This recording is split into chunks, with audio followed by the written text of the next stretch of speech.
Hello, everyone. Thank you for patiently waiting for us to get this started.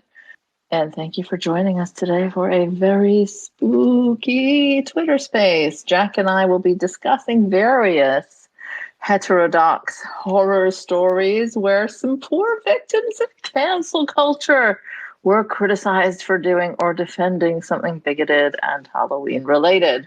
We thought it'd be a good time for a little roundup of such stories from the past few years.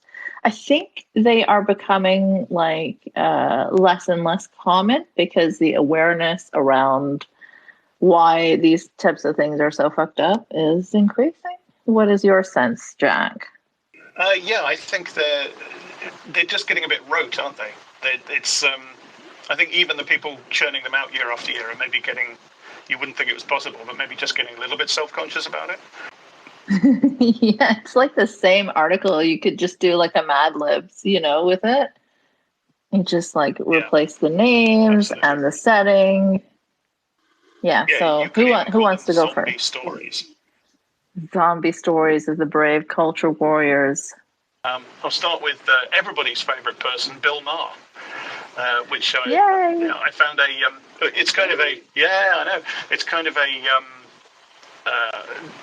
arseholeception situation, because it's a report about Bill Maher talking about Halloween on the Daily Wire, kind of dickbag squared, so it's just the Daily Wire turning something Bill Maher said on television into a news story, which in fairness, people across the political spectrum do that. But this one made me laugh because it's Bill Maher unloads on the problematic costume police. So it's he reads through a list of problematic Halloween costumes compiled by BuzzFeed, which he renames Buzzkill. Isn't that funny? See what he did there? What he did there was he changed the word feed to in the name BuzzFeed to the word kill, and thus implying that it's very, very clever. It's so edgy. It is, isn't it? Yeah, I'm cutting myself on all the edges here. But he says something in the article. He says it says something that really made me laugh. He says the entire point of the night of freedom that came before All Saints' Day is to be problematic. Which no, Bill, no. Being problematic is not the entire point of the night before All Saints' Day. Hasn't always been. It isn't now. No, you're just wrong. Being problematic is not. That wasn't part of the Christian calendar. That wasn't what that day was for. And then he goes on to he denounces people who care about these things as emotional hemophiliacs, which is again really brilliant, and renames Halloween All Scolds Day, which again the word substitution humor. It's so clever. He is truly giving dad jokes a run for their money here. Absolutely. Watch out, dads. Yeah. Yeah, searing social commentary and so wittily put together as well. So if my grandpa had a talk show, maybe he'd sound a little better than that, actually. So Halloween is supposed to be outrageous, he says. It's a festival of the sacrilegious, a celebration of the grotesque. Here he is again, pretentious. Every year there's a new list of offensive things that we shouldn't do on the day that's all about being offensive. No, really, there isn't. There's just advice about what you shouldn't wear if you want to be careful about your costume. That's really all it is. Yeah, they make it seem like there's police cars stationed on every street corner that are going to check your Halloween costume. Yeah, that's what they always do, isn't it? But he goes through this list of things that are supposedly this costume list that's supposedly banned by BuzzFeed. He says he went on to read a number of other verboten costumes. That made me laugh because that's something. The word verboten is also used by Barry Weiss in a stupid column she wrote a few years back called "Hooray for Cultural Appropriation," where she says things like, "Oh no, hooped earrings are verboten now." And of course, she puts loads of links all over the article, which you click the link and it doesn't go to anything like anything that says you're now not allowed to wear hooped earrings. You say, what does verboten mean? What does forbidden mean here? But he says it as well. Verboten costumes, Queen Elizabeth II, too soon, characters outside of your race, and Elvis. He claims that Elvis is on a list of costumes that BuzzFeed say you can't dress up. I don't know. If that's true, then that's one list, which is a bit weird, Bill. Get some perspective. I mean, obviously, there's going to be silly recommendations and people's mileage will vary on these things. It's all about personal interpretations, right? Yeah. And obviously, but outside of that, there are some very clearly, like very obviously offensive costumes. And these guys, they try to muddy the water, blur the lines so that if someone's being silly saying, okay, don't wear an Elvis costume or whatever, then that immediately also applies to like, oh, people saying that blackface is wrong are also too sensitive and fragile and whatever, you know? Yeah, exactly. That's the goal here. Yeah, exactly. And of course, the endless talking about these things as if we're talking about some new draconian set of laws, when we're talking about people becoming more sensitive about these things and passing ideas back and forth about what's polite or impolite or whatever, and trying to come to some sort of consensus about what's acceptable about what isn't acceptable. There's nothing wrong with that. That's a cultural conversation. We need to have them. But people like Bill Maher, ironically, given that his big complaint is that everybody's so easily offended now, these people are so desperate to be offended that they just jump on. Yes. Yeah. They jump on, people say silly things. Of course they do. In these sorts of conversations, somebody will say something, it's a bit of a silly thing. Okay, so what? One person said a silly thing. One list had a silly item on it. So what? But they generalize that out to some sort of great big social syndrome that doesn't exist. Yeah, I mean, they just don't want people to become more aware and inclusive and not make fun of other people's cultures. So they find these like really silly suggestions and use them as examples to hold up in those cases, you know? Yeah. But didn't he also, like, in that rant, I remember watching it, but I don't remember very, very clearly because it was a while ago. But didn't he also end with like dressing up in a sombrero or some culturally insensitive costume? So he started off with like these silly suggestions, like, oh, people say Elvis, can't dress up as Elvis anymore. But then he's like, oh, but you should dress as Pocahontas or in a sombrero. I can't remember because he's done so many of these Halloween rants. Like in one of them, he definitely said he was dressing as Pocahontas. Yeah, I don't know if it was this one or. He does that in this one, and he says, children should dress as all these things that they're not supposed to dress as. So according to him, they're not supposed to. But it ends with him dressing up as, a woke person, a woke culture warrior. And he's got a T-shirt on that says "F the patriarchy," and hilariously he ends the skit by saying, "Oh, I've got a stick here, and that goes up my ass." So again, more. I mean, it's already up your ass, Bill. Yeah, exactly. Very far up your ass. There's no room up there. You've already got your own stick up there, Bill. Yeah, I remember, and he also used that little, oh, here's my, to be like anti-mask, and he's like, here's my 3 masks.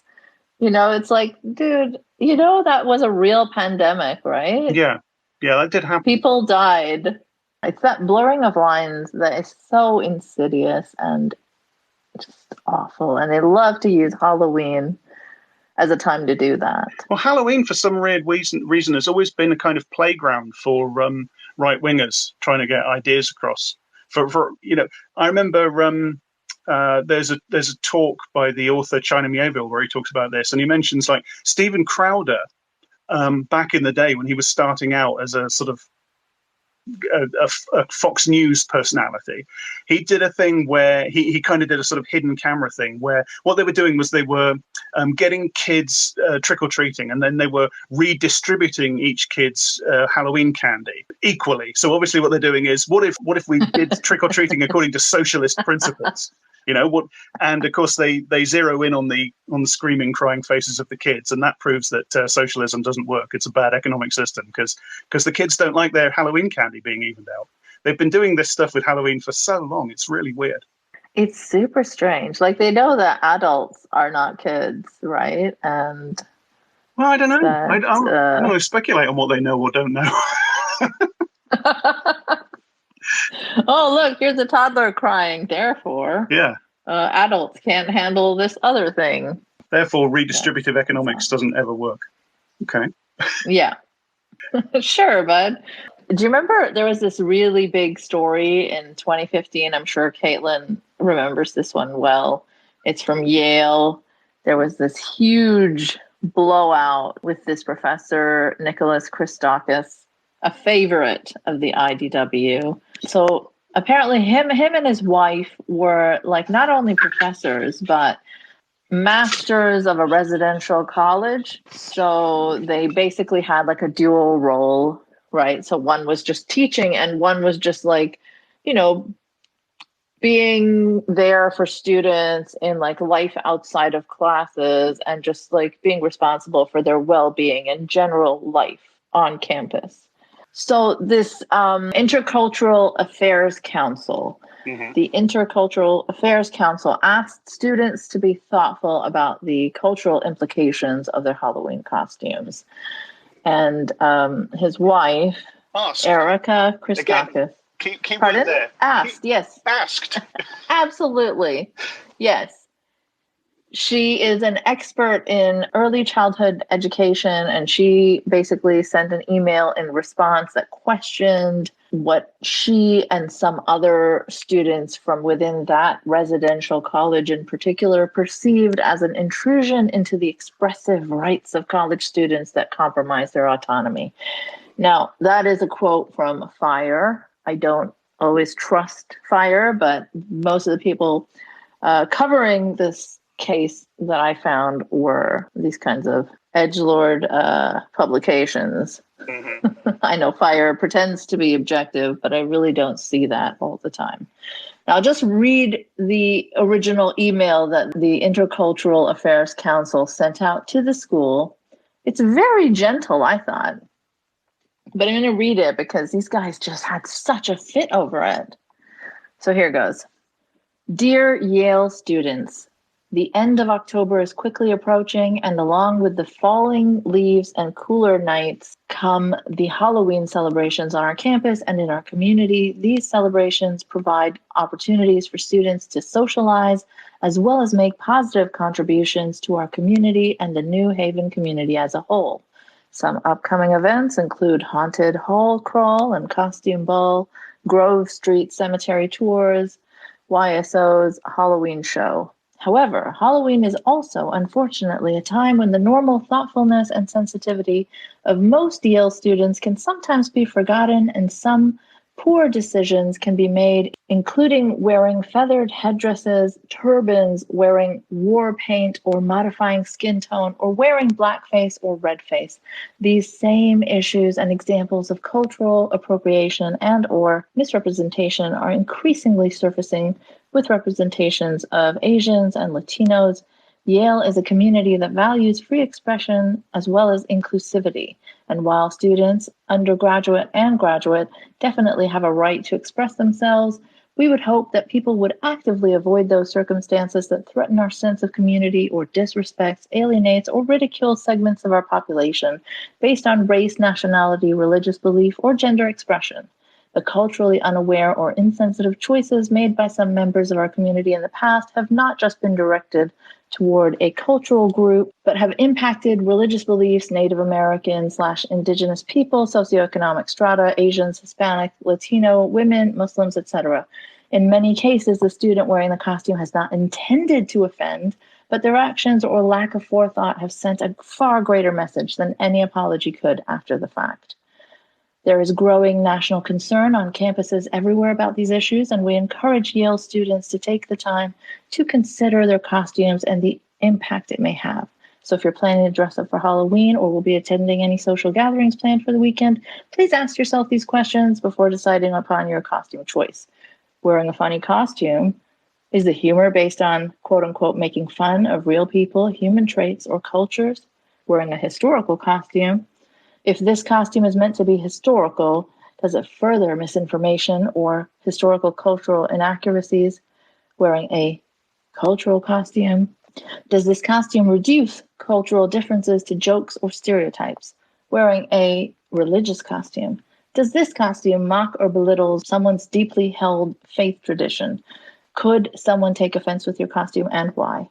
We are one Yale, and the actions of one affect us all. So in whatever fashion you choose to participate in Halloween activities, we encourage everyone to be safe and thoughtful during your celebration. Sincerely, the Intercultural Affairs Committee. Now, I apologize that that was a bit long, but I felt like it was important to read it because it's really just gently nudging people to think about being inclusive. It's not really scolding or anything like that. So yeah, what did you think about the letter, firstly, before I move further? Well, again, it seems eminently reasonable to me. As you say, it's quite gentle, it's persuasive, it's just asking people to consider these issues. This is the cultural conversation that they desperately, they don't want us to have. But it is just a conversation. Right. So this letter was specifically talking about, like, blackface, like seriously offensive costumes, right? Now, I don't 100% agree with everything that they said in there because they talk about, like, never make fun of deeply held religious beliefs. And while I have had to rethink the way that I do that, especially in regards to the religion I grew up in and left on a Western stage, only because it is a Western stage. And then what I'm saying escapes to bigots and then is used and weaponized against people like me and people that I care about. However, I don't think that it is a given that you should never, ever, ever, ever make fun of someone's deeply held religious beliefs. Of course, in the West, we must always be careful that sometimes religion and racism can intersect. And in those situations, you must absolutely be cautious about,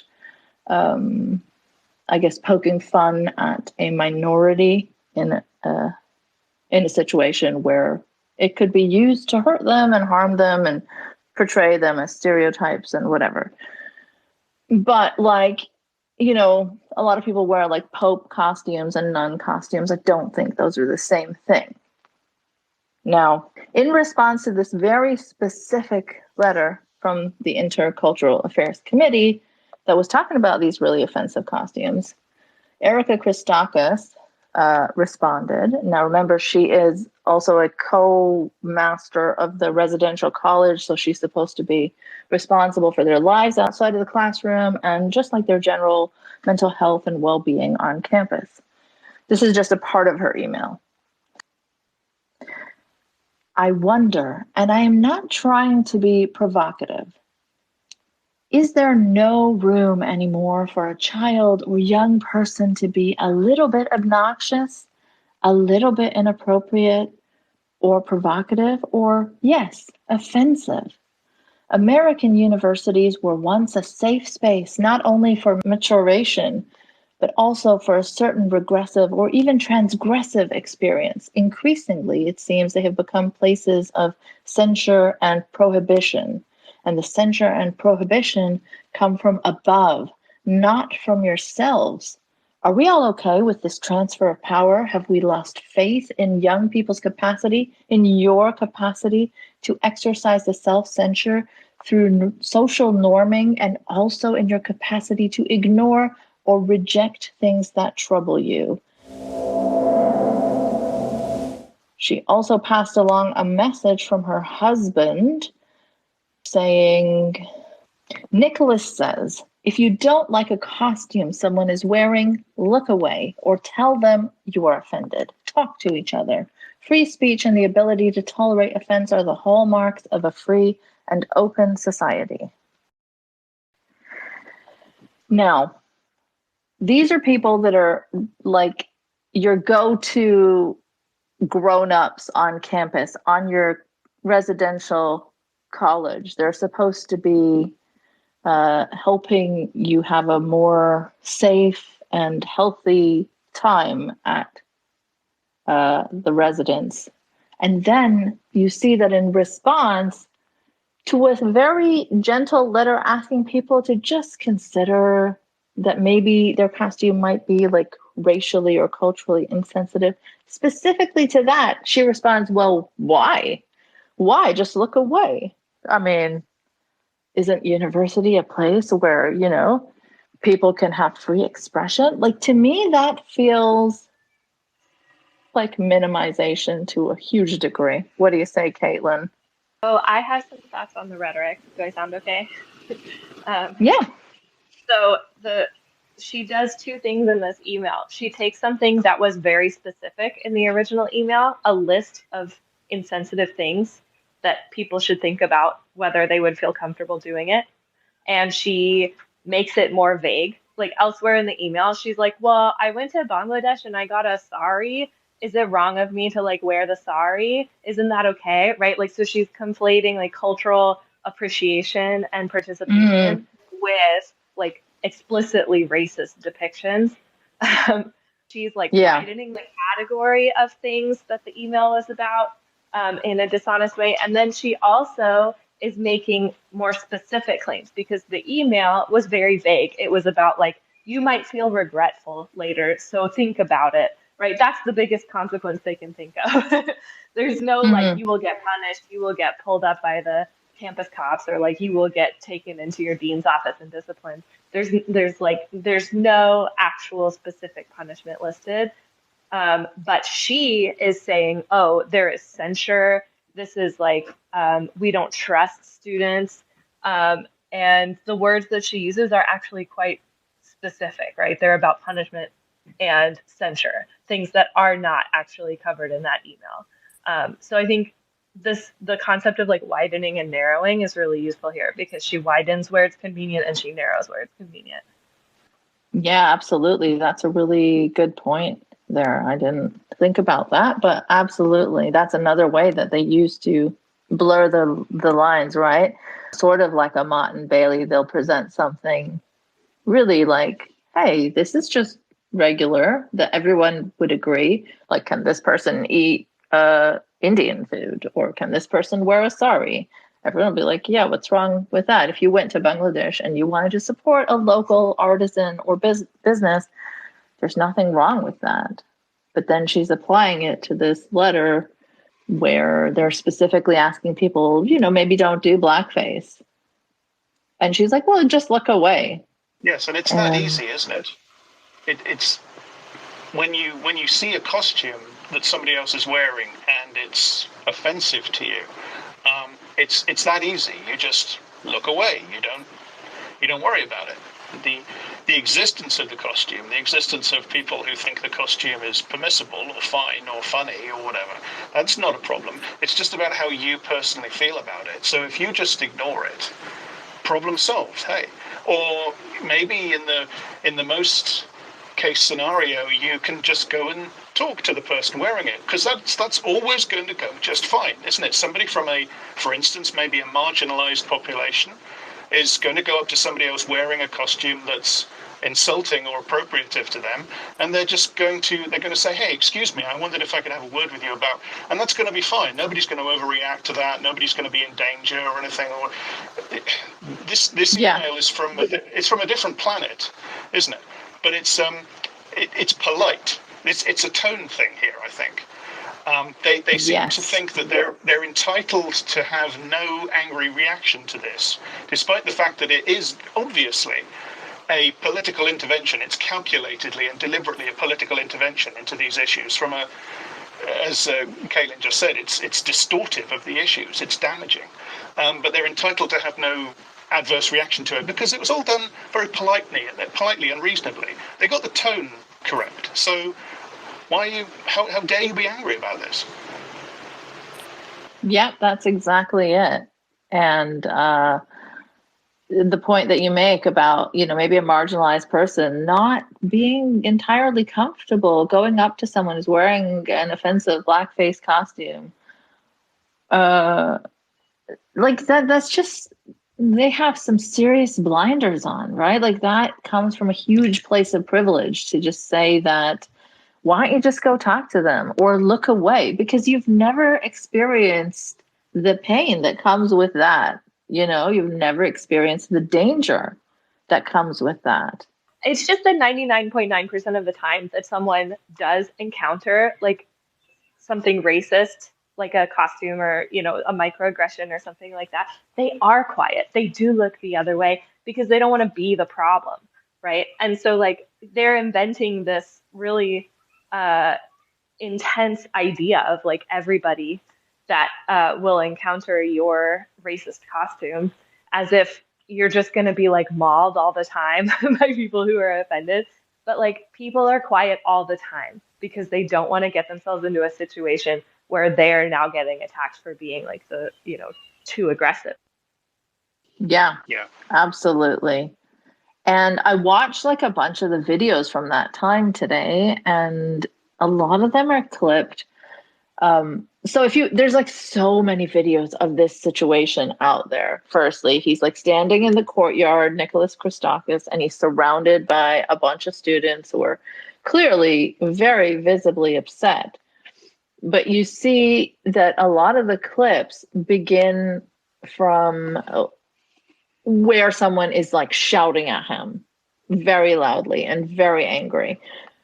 And they don't begin from, say, the person before who was very calmly explaining to him that, look, I don't necessarily think you're a bad person, but you just have to try and understand from our perspective how this looks, that you're minimizing our pain. And I think that you should apologize for that. They're very calmly and rationally explaining it to him, but those are not the videos that are at the top of the search. You know what I'm saying? I only know that because I think I watched like 10, 15 videos from different angles with different timestamps, and some of them start sooner, some of them start later. But you see that the most popular ones are starting from where, this person is screaming at him in his face. And I admit it is an uncomfortable looking situation because he's very calm throughout. He's trying to talk to them nicely. But what the sentiment of what him and his wife put out there is really assholic. He may not be shouting at them. He is the grown up in the situation. These are like, 18 to 20 something, 21, 22-year-olds, right? So of course he's going to be the more calm and reasonable one, for one. Yeah, and he's got the tone thing down. They've got the tone thing down, obviously, and he's choosing to have this conversation in this place, in this context as well. He doesn't necessarily have to. And you Google this Christakis Halloween scandal or whatever. It's pages and pages and pages of cancel culture out of control, students oversensitive, hysteria about inoffensive. That's what you get, pages and pages and pages, if you just Google the keywords. That's obviously the consensus view. Exactly. But exactly. I think it's, maybe some students are overreacting or something, but it's interesting, isn't it, that we have on the one hand we have this, well, students should be allowed to try things out and maybe be offensive, and you have Bill Maher, for instance, saying, oh yeah, be a bit offensive, be a bit gauche, it's fine, it's good. And until students and young people start doing and saying things that these people don't like, whereupon it's, well, how dare you say that? Well, yes. If college is a space for free speech and encountering every viewpoint and being young and putting yourself out there and making mistakes maybe, then why this hysterical intolerance of young people getting angry and passionate about it's because they're supposed to get angry and passionate about the things that you want them to care about and think the things you want them to think, and they're not being obliging enough to do that. They're concerned about the fact that a sociology professor and a professor whose job is to be a kind of a student safety liaison, they're this clueless about this issue. Well, I think that's pretty important. Right. And, they don't, like, if you just Google the story and you read the basics from any of these IDW adjacent writers, even in The Atlantic or the New York Times or whatever, you won't get the full story, right? Like, there's context that's missing that you won't get unless you really go looking for it in different publications. So firstly, Yale is, or was at the time these articles were written, I think 2015 or 2016, just 7% of the students are Black. Black faculty even scarcer. and their share of total faculty positions has been virtually unchanged since the 1970s. That's from Vox. And I looked it up now. Apparently, the percentage of students that are Black is even lower now, it's 6.4%. So that's a bit of context at how much of a minority they are and how unsafe it could make them feel when people that are supposed to be responsible for their safety and life outside of the classroom are being edgelords saying that, well, why shouldn't students do blackface costumes? Just to even oppose such a mild letter, just to even put yourself out opposing this is such a dick move, right?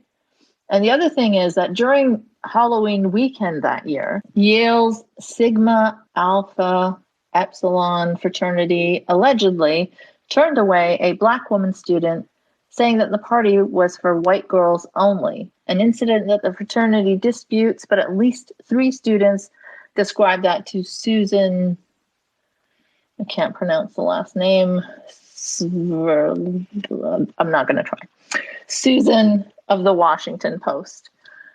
And that's also from Vox News. So, that's important context. If students are going through, really racist incidents, and then on top of that, figures of authority are saying, well, why shouldn't people do blackface? It's pretty fucking horrific. Yeah, and it doesn't give people confidence that there's going to be any sort of understanding from sociology professors, for instance. If these people want to question the wider and the deeper issues, that stuff about costumes is kind of the sticky out bit, on the surface layer of everyday life. Is this costume appropriate or not? That's about age-old, it's about structural, still existing, age-old historical injustices. What confidence can you have in a sociology professor, for instance, who has those sorts of incredibly glib attitudes, that you're going to get any kind of traction talking about those more important issues?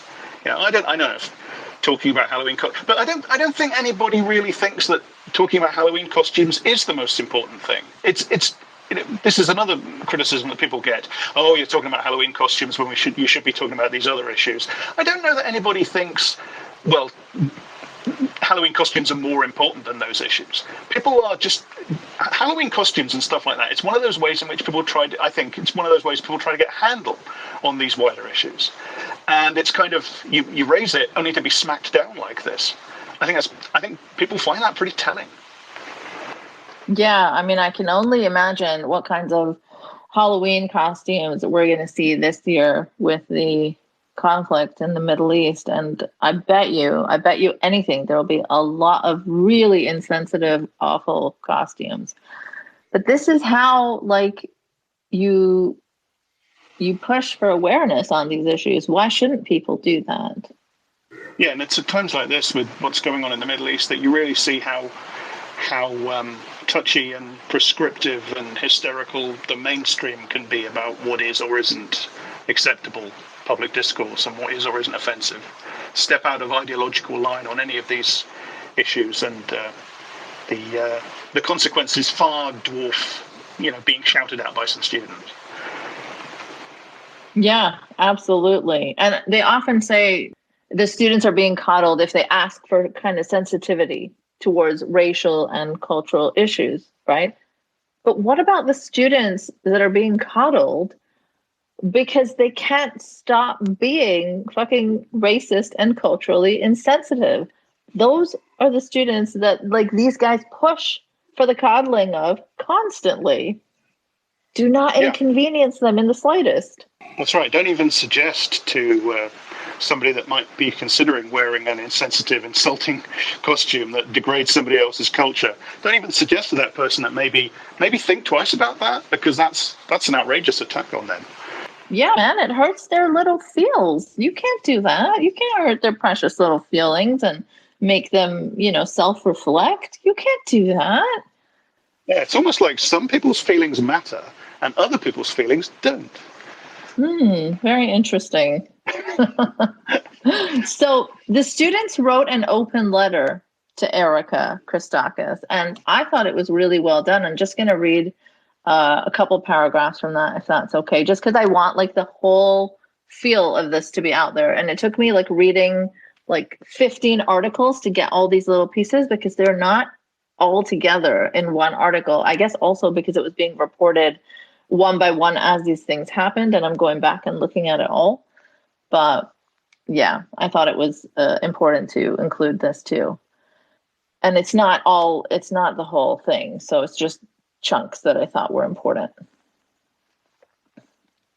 In your email, you defend the right to wear racist or marginalizing costumes as free speech and accuse the Intercultural Affairs Committee of imposing bureaucratic restrictions on the student body.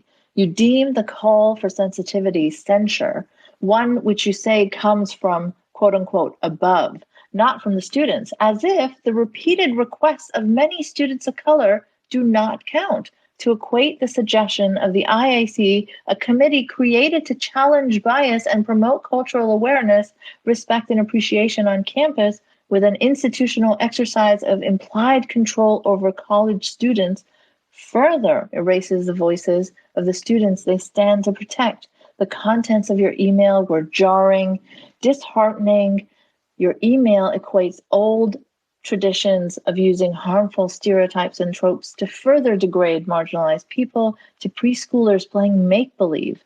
This both trivializes the harm done by these tropes and infantilizes the student body to which the request was made. You fail to distinguish between the difference between cosplaying fictional characters and misrepresenting actual groups of people. This is what Caitilin was saying with the widening and the narrowing. In your email, you ask students to, quote unquote, look away if costumes are offensive, as if the degradation of our cultures and people and violence that grows out of it is something that we can ignore. We were told to meet the offensive parties head on without suggesting any modes or means to facilitate these discussions to promote understanding. Giving quote unquote room for students to be obnoxious or offensive, as you suggest, is only inviting ridicule and violence onto ourselves and our communities, and ultimately comes at the expense of room in which marginalized students can feel safe. To be a student of color on Yale's campus is to exist in a space that was not created for you. From the Eurocentric courses to the lack of diversity in the faculty to the names of slave owners and traders that adorn most of the buildings on campus, all are reminders that Yale's history is one of exclusion. An exclusion that was based on the same stereotypes and incorrect beliefs that students now seek to wear as costumes, stereotypes that many students still face to this day when navigating the university. The purpose of blackface, yellowface, and practices like these were meant to alienate, denigrate, and to portray a people of color as something inferior and unwelcome in society. To see that replicated on college campuses only reinforces the idea that this is a space in which we do not belong. Sincerely concerned Yale students, alumni, family, faculty, and staff. So I thought that was pretty well done as well. Yeah, that's splendid. I think that says it all, really. I don't have anything to add to that myself. Yeah. And then I also noticed while looking up this story that Nicholas Christakis went on Dave Rubin to talk about this. Not back when it happened. And Sam Harris. And Sam Harris, yes. But Dave Rubin should be discrediting for like anyone. And he went on Dave Rubin in 2019. Like by then, Dave was beyond embarrassing. You know what I mean? Like Sam Harris still knows how to hide his like horrendousness to a point where a lot of people that aren't looking carefully enough miss it, unfortunately. And that's why I do a mini series on him and focus on him. But Dave Rubin is like obviously embarrassing as fuck. Anyone that would go on Dave Rubin's show in 2019 is not a credible or serious person, honestly. And he describes himself as a classical liberal on Dave Rubin's show. What a fucking joke.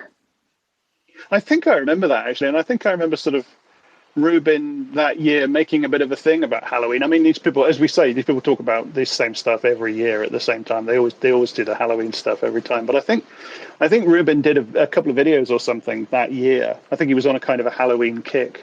But it's just the same old stuff. It's just, the always offended mob and all that same crap.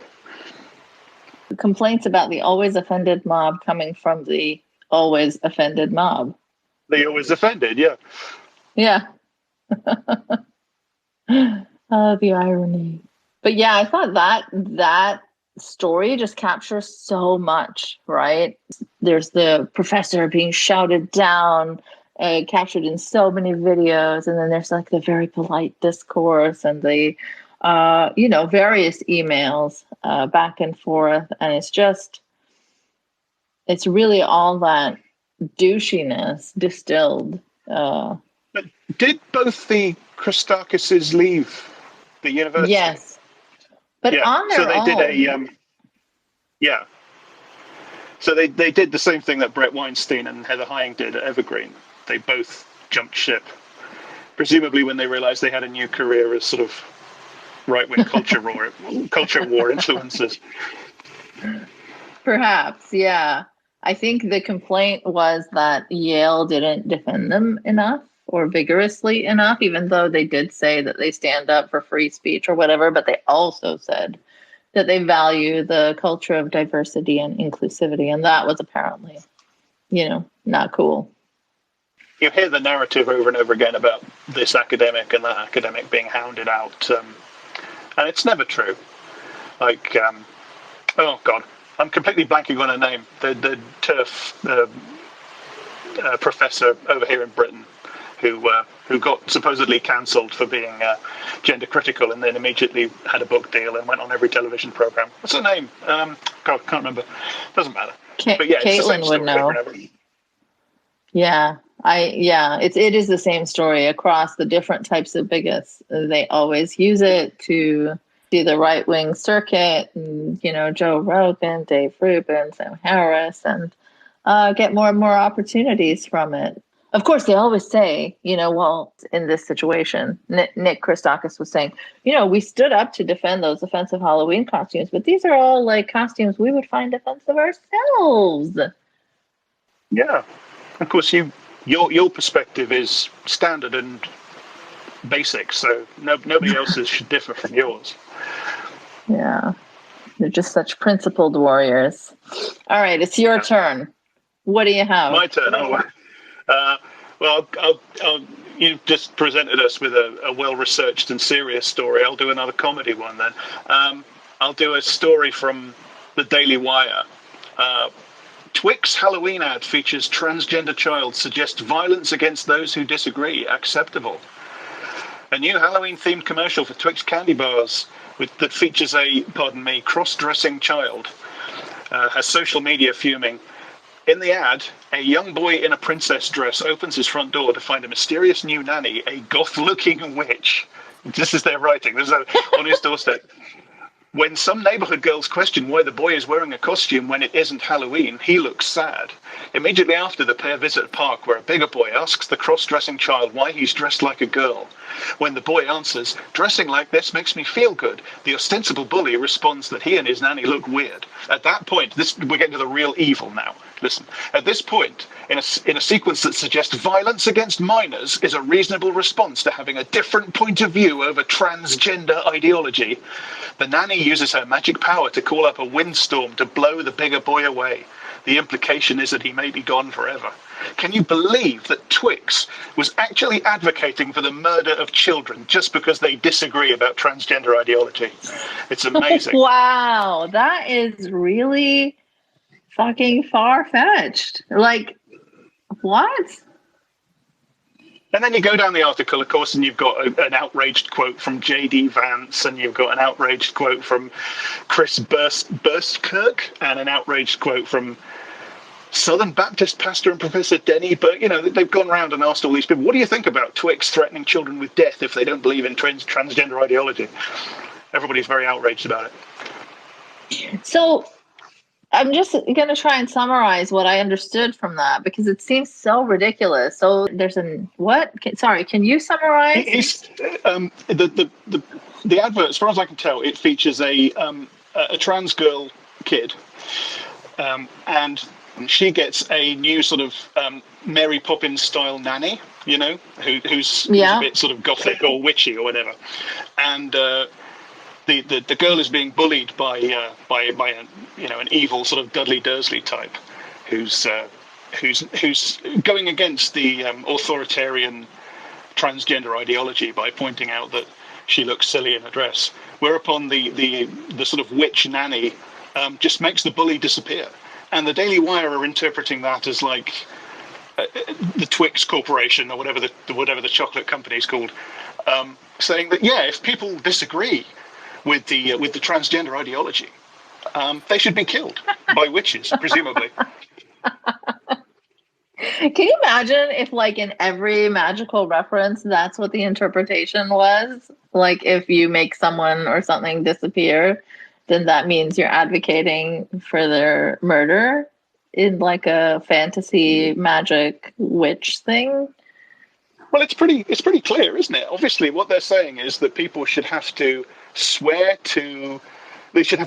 on a copy of Judith Butler's Gender Trouble that they fully abide by transgender ideology, or they'll have to be put into a concentration camp. I mean, it's pretty clear to me, Eiynah.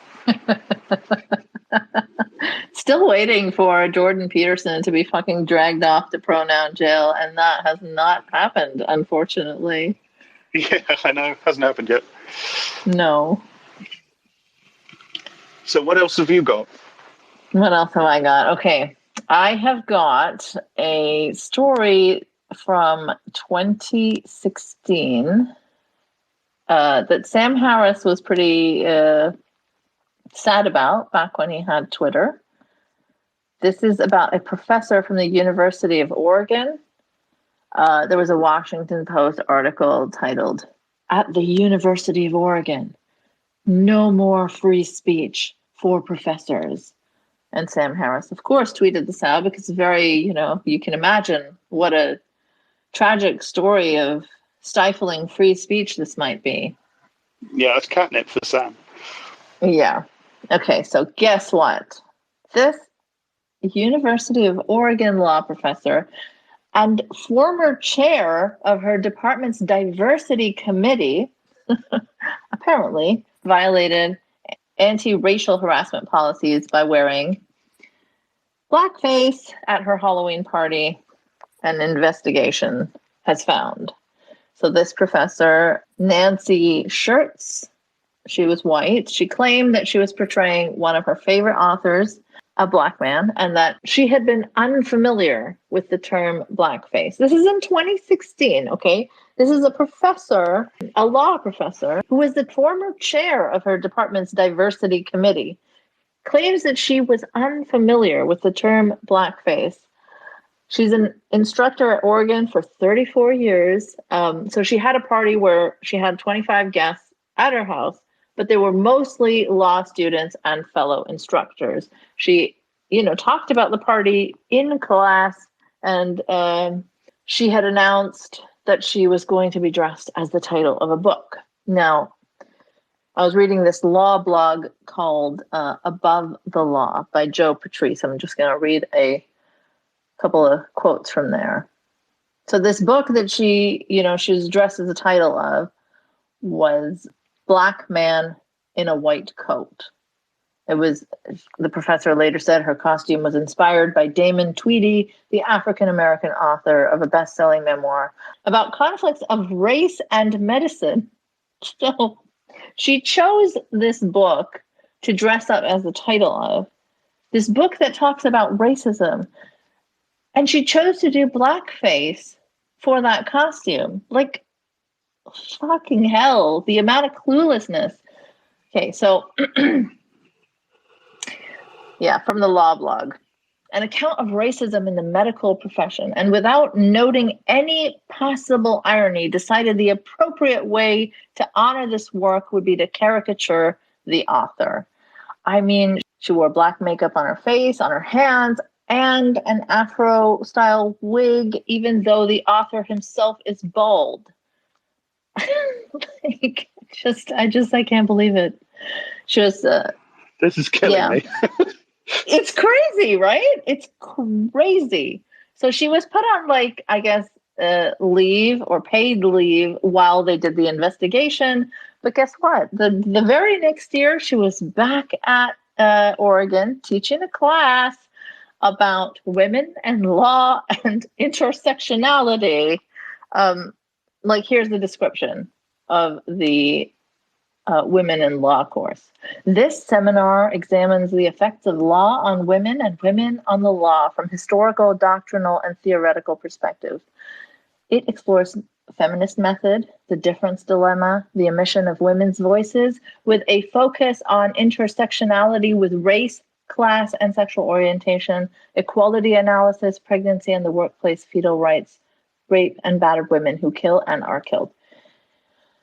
I mean, it just, it could be The Onion, This professor really that was the chair of a diversity committee decided to honor this book that she really liked about race and racism in the medical field and decided to do blackface to honor it. And now she's back at the same school teaching a class on racism because she was canceled.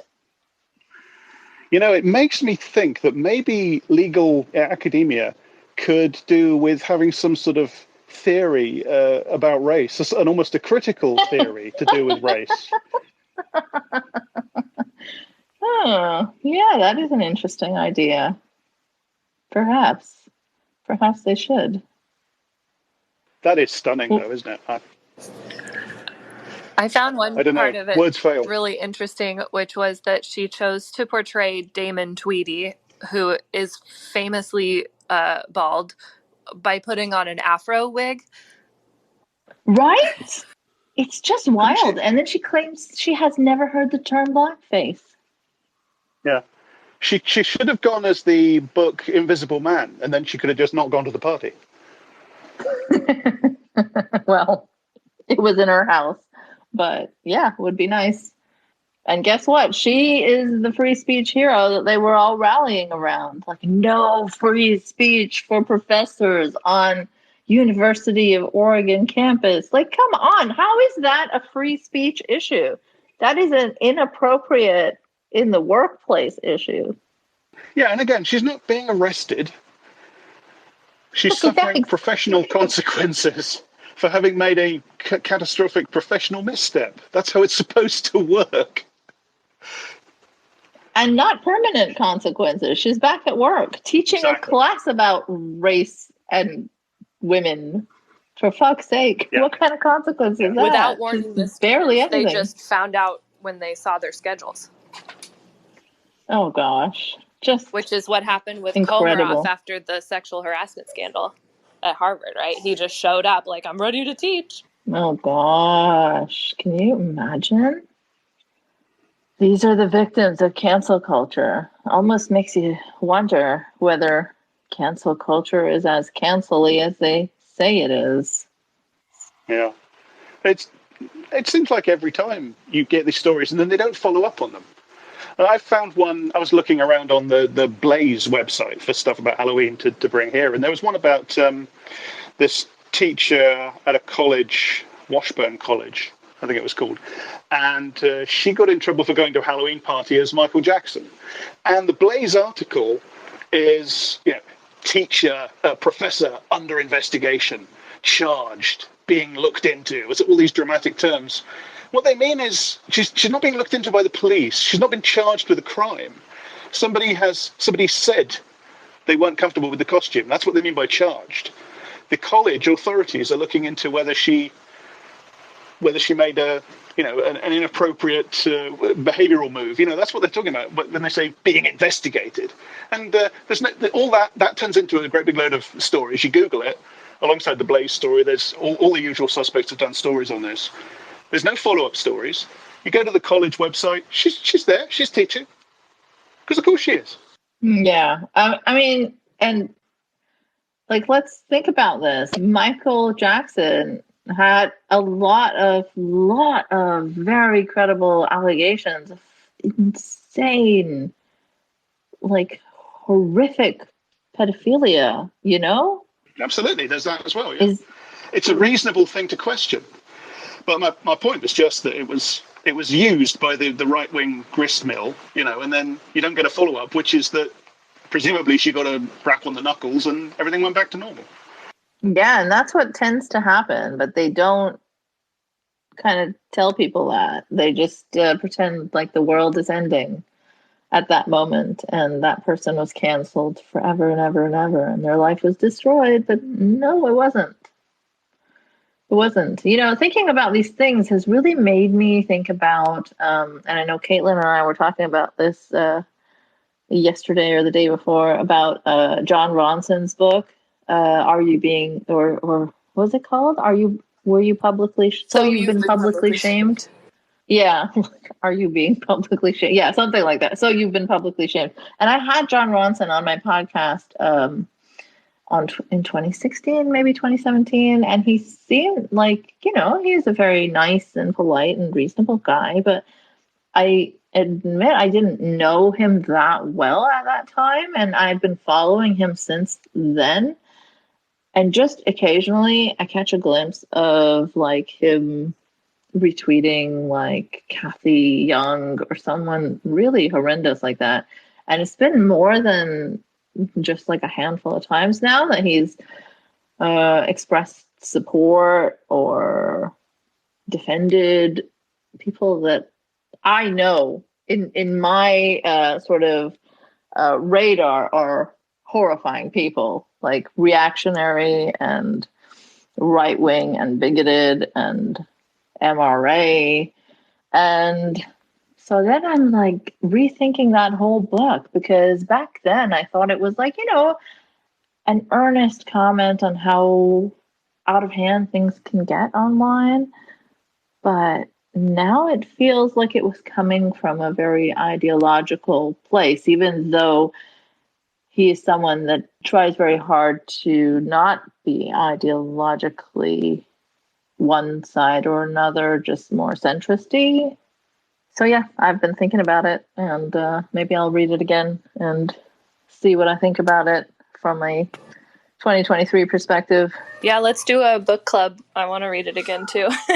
Yeah, we should. I feel really bad. I want to apologize to Jon Ronson because I did silence him, I think.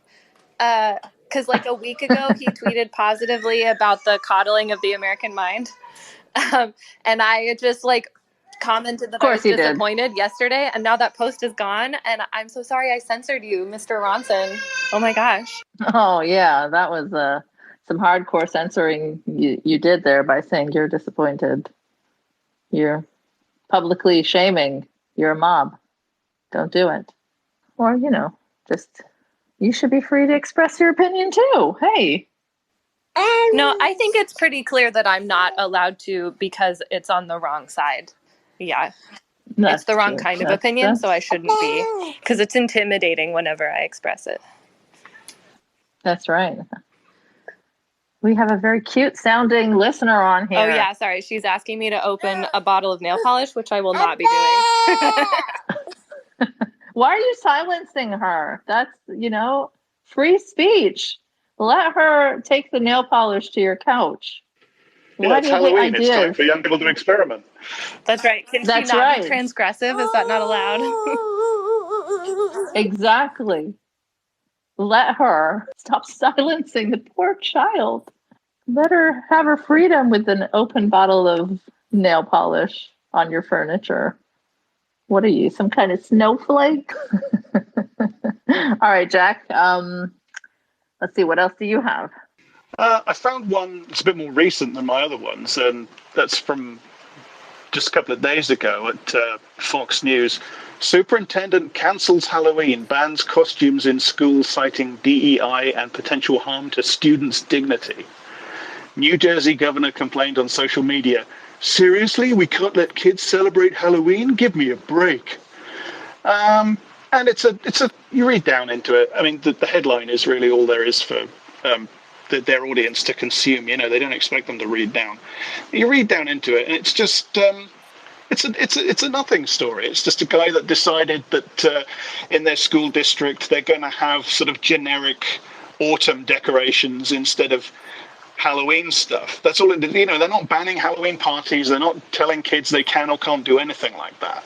And when you read between the lines of what these local sort of school district officials are saying, it sounds to me a hell of a lot like they just don't want to run the risk of becoming another one of these news stories. And it's Fox News and outlets like that turn local schools into these gigantic news stories when one person wears something that another person criticizes. So I think that's pretty telling.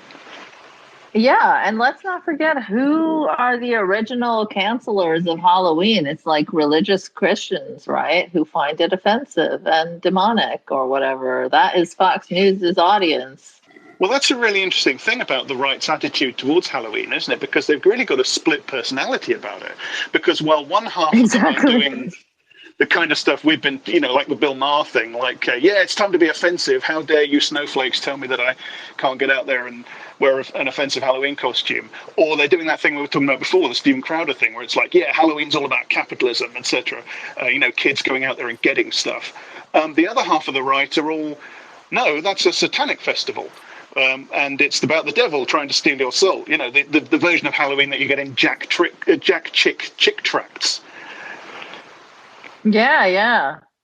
My first experience with those in Canada was really something, because in Saudi Arabia, we did not see those. And Islam is not proselytized in that way. So we did not even see like an Islamic equivalent to those.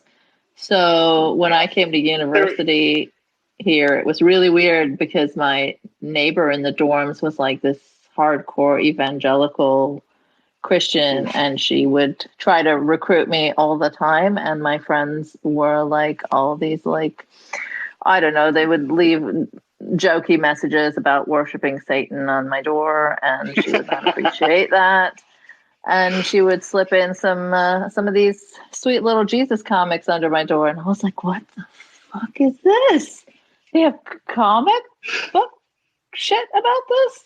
It was really bizarre. Well, they are. Apart from the fact that several of the tracts about over the years were Halloween themed, Jack Chick did several of the tracts that were actually about Halloween. Some of the classics. I think the all-time sort of classic, the one that's about Dungeons and Dragons being a satanic conspiracy, I think that's kind of a Halloween one. But apart from that, there's the other association with Halloween, which is that hardcore Baptist evangelical Christians in America, they give out chick tracts instead of candy to kids that come around trick-or-treating. And that must be a real my God. bummer. Yeah, that must be a real bummer. So upsetting. Yeah, talk about ruining Halloween. That's fucking cruel. That's like worse than getting raisins or whatever. I did think about getting a classic Jack Chick and sort of performing it for the space, but I don't know if that would have worked. You need the pictures. Oh yeah. I would hear you perform it. I would enjoy it, I'm sure, in your fancy voice. But maybe next time. Yeah. I do it all in the Richard Dawkins voice. Absolutely. That was great. You will always be my go-to British voice actor. Whenever I do Douglas Murray quotes, I will be coming to you.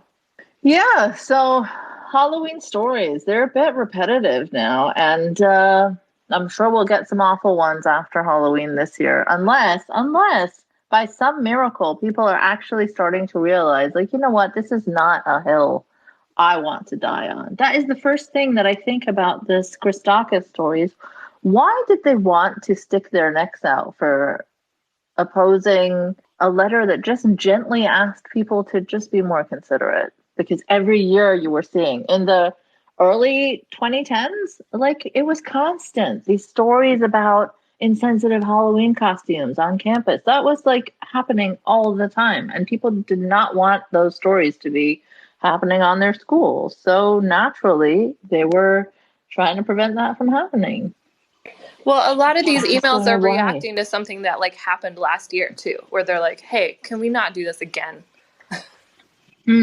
Yeah. But how could they? It's just, I don't know what it is about blackface that these guys will not let go. Like, that is not a way to expand your mind intellectually, right? that's another thing that they talked about. Is like university is supposed to be a place for children to explore and expand their minds. And it's like, no, I think you and your wife need to expand your minds and learn about the history of why these things are as painful as they are. Like, are they not aware that most learning is not firsthand? Like, you don't have to personally experience every consequence to learn about it. You can teach each other, and you can learn from past mistakes of other people. Right.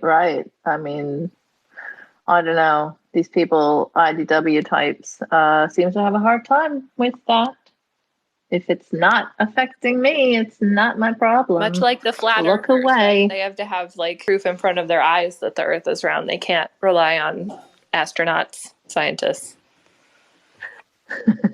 Right. That's such a funny comparison, because this is the rational crew, and they would be so upset by that comparison. But yes, I can see the similarities.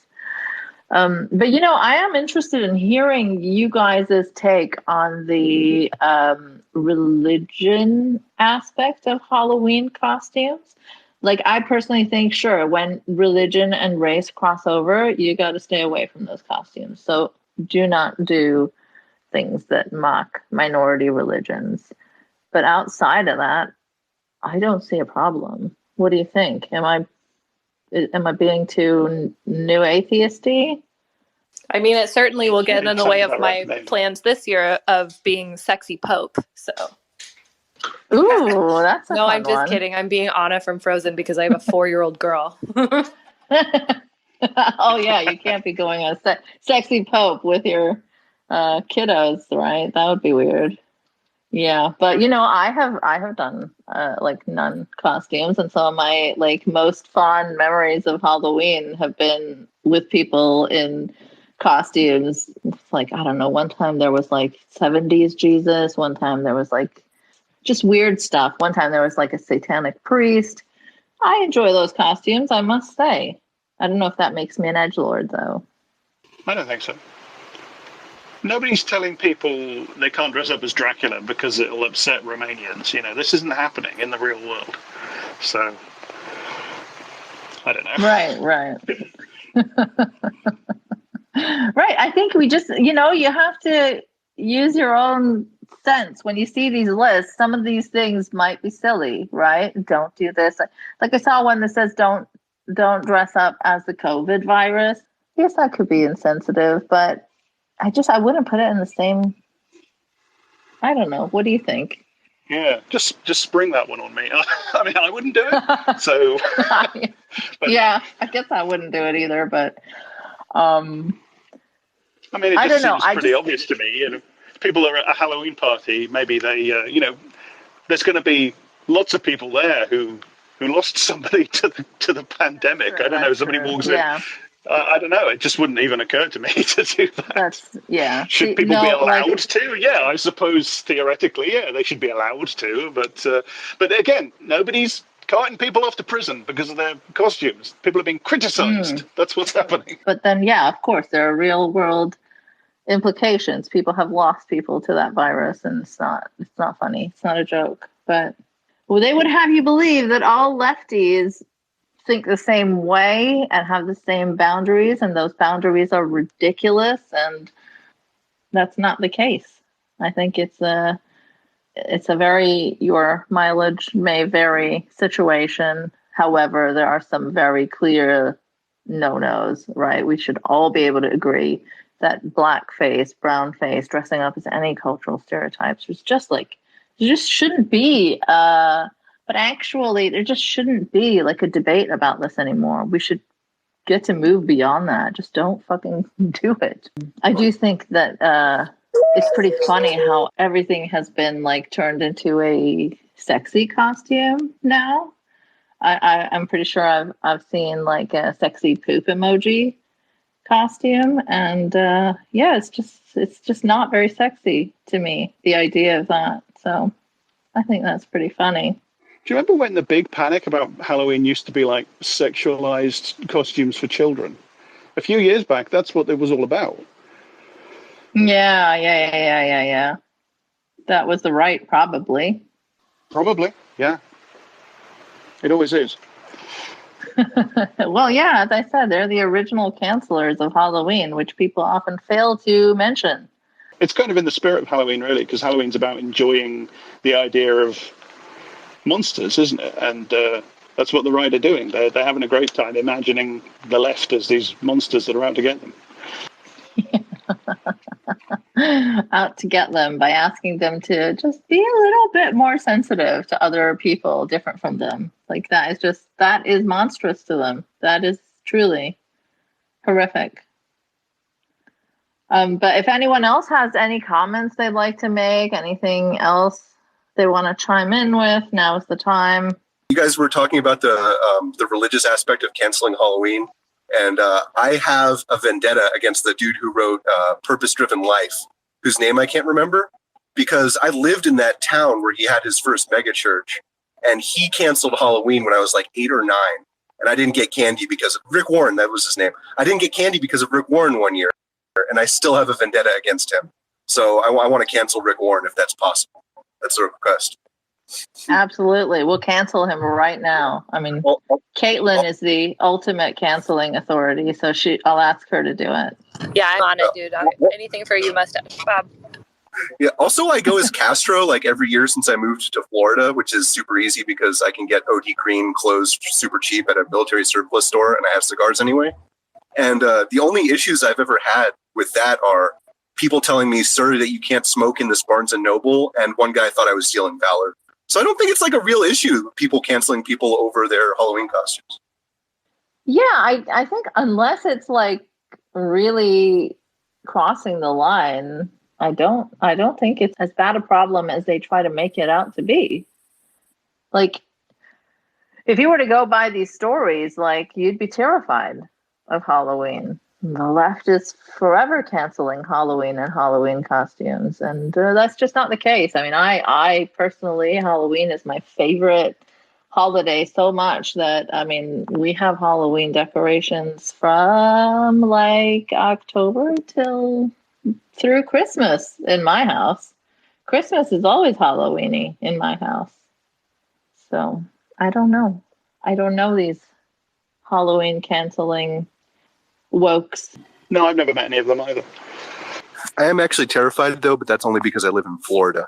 That is fucking terrifying. That's fair enough. I mean, yeah I would be terrified. Yeah. You should dress up as like Ron DeSantis. The issue with that is all my suits fit. You should just like get some ill-fitting suit from like Value Village and do some really evil things, and that will be your costume. Or go as a banned book. Oh yeah, you could do that. Since I have a toddler, my costumes for the past few years have not been as interesting as they once were.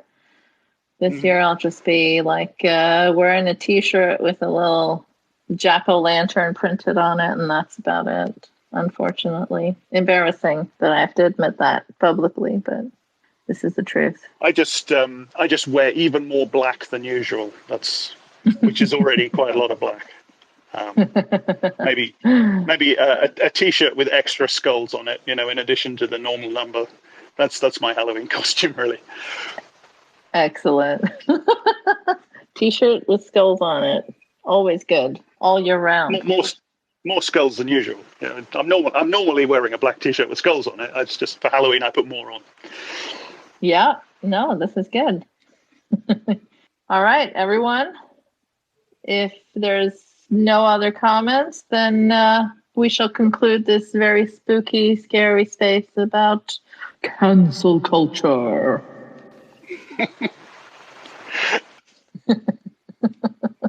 Okay. Ah! Oh my God, wokeness! Should try not to have nightmares, everybody. Diversity! Oh my gosh, it's coming for me. Feminism. Oh. All right, everyone. Have a good Halloween and be safe and don't be right wing. Yeah. Thanks for telling everybody. This was fun. Yeah, always fun. All right. Bye-bye. Bye. Bye, everybody.